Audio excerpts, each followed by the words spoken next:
सीमा ने प्यार में सरहदों को तो लांघ दिया, लेकिन उसके सामने अभी कानून की दीवार खड़ी है, जिसे पार करना उसके लिए बड़ी चुनौती है। दरअसल सीमा अवैध तरीके से भारत में दाखिल हुई है, जो कानूनन जुर्म है वो जांच के दायरे में है, और जब तक जांच पूरी नहीं होती तब तक पुलिस की नजर उस पर है।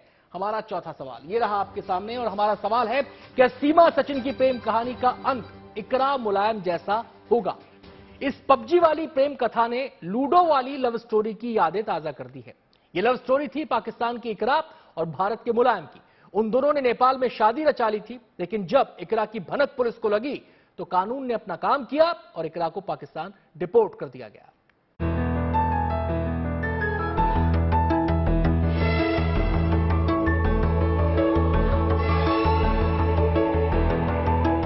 सीमा के सिर पर प्यार का इतना खुमार चढ़ा कि उसने इश्क के लिए अपनी जिंदगी को ही दांव पर लगा दिया।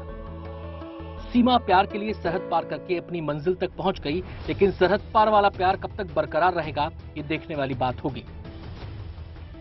दरअसल न तो सीमा और सचिन के बीच वाला प्यार अनोखा है, और न ही सीमा पार करके अपने प्यार तक पहुंचने का मामला इकलौता है। इससे पहले भी पाकिस्तान की एक लड़की ने अपने प्यार की खातिर पाकिस्तान से भारत आने का जोखिम उठाया था। वो लड़की भी पाकिस्तान के रास्ते भारत में दाखिल हो गई थी, लेकिन इस प्रेम कथा का अंत दुखद रहा था। इकरा और मुलायम के बीच प्रेम कहानी भी एक ऑनलाइन गेम से शुरू हुई थी।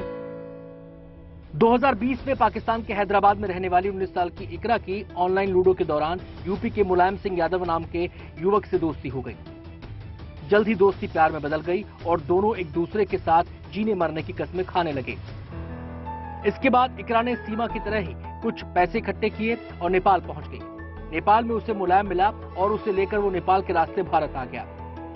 मुलायम इकरा को लेकर बेंगलुरु पहुंचा, जहां वो एक कंपनी में गार्ड की नौकरी करता था। दोनों वहां चोरी छिपे रहने लगे, यहां तक कि इकरा ने वहां मुलायम की पत्नी के नाम पर फर्जी आधार कार्ड तक बनवा लिया था। बेंगलुरु से इकरा कभी कभी पाकिस्तान में अपने माता पिता से व्हाट्सएप कॉल के जरिए बात करती थी। जब सुरक्षा एजेंसियों को किसी के पाकिस्तान बात करने का पता चला तो उन्होंने छानबीन की, तो इकरा मुलायम की प्रेम कहानी का खुलासा हुआ।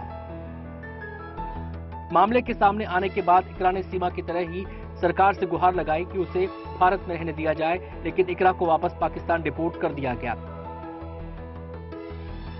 सीमा के सामने भी यह खतरा मंडरा रहा है। सीमा का प्रेमी सचिन इस बात को लेकर आशंकित तो है, लेकिन उन्हें उम्मीद है कि उनके साथ ऐसा नहीं होगा। मुझे उसकी तो पता है नहीं, खैर तो डर तो नहीं लग रहा। खैर हम उम्मीद करते हैं कि यहाँ की इसे नागरिकता दे, और अगर ये इस तरीका की होती तो हम क्या कहते हैं, वकील के पास हम खुद गए थे। हम 1.5 महीना से हमें नहीं, किसी को नहीं पता था कि हम यहाँ पर रह रहे हैं। अगर हम इस तरीका के या इस तरीका की होती तो हम वकील के पास क्यों जाते? वकील को सब चीज हमने खुद ही बताया था। सीमा अपने ऊपर लग रहे जासूसी के आरोपों से ही आहत है।